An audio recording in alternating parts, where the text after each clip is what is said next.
Thiku imwe thutha wa maabitha uthuthuria DCI kuria munini wa President MUHAGURE RIGATHI Gachagua gwikinyia wabici-ini icio umuthi niguo kwandikithia ndumiriri igie miario yake thiku 2 hituku igie gwikirirwo thumu irio-ini ciake. Gachagua ni ang'athirie gwikinyia cikaro-ini citoria ARORITIO na handu-ini hau gwikinyia igoti-ini kuria cira wigie kuhagurwo gwake wambiriirie guthikiririo umuthi.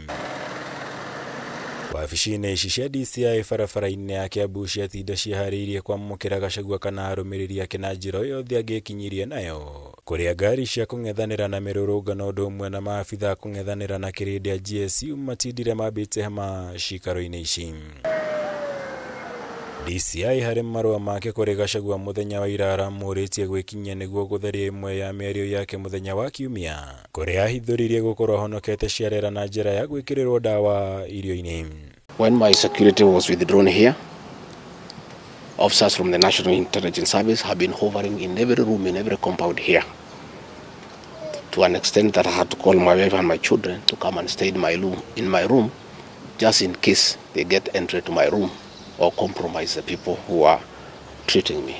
Gachagua harĩ ndũmĩrĩri ĩrĩa arekereirie thutha wa kũheo rũtha kuma thibitarĩ-inĩ wa Karen gũkũ Nairobi, augire tarĩki 30 mweri wa kanana mwaka ũyũ hĩndĩ ya icera kaunti-inĩ ya Kisumu nĩguo maabitha ũgaceru mageririe kũmũraga na gwĩkĩra ndawa irio-inĩ ciake, gĩko kĩrĩa gĩacokerire tarĩki 3 mweri wa kenda hĩndĩ ya igongona na ndundu ya athuri a Gĩkũyũ kaunti-inĩ ya Nyeri. Of Kenya that I don't feel safe. And for the first time, let me say that on 30th of August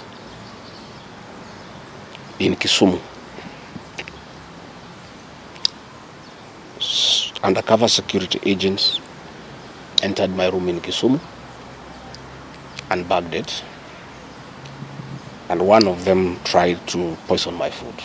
On 3rd of September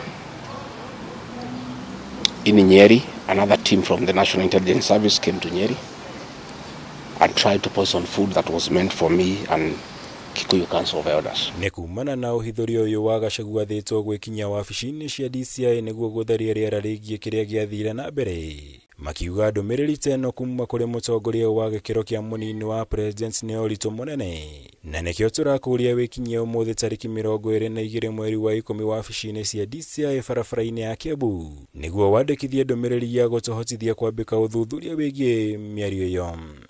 And it's good that they know. And if anything happens to me or my family, President William Ruto must be held to account. You know, as we speak today, the Deputy President of the Republic of Kenya, Rigathi Gachagua, has no single security officer around him. Ngiribotera Kameme TV, Jitogo Mwaura, Wagunya.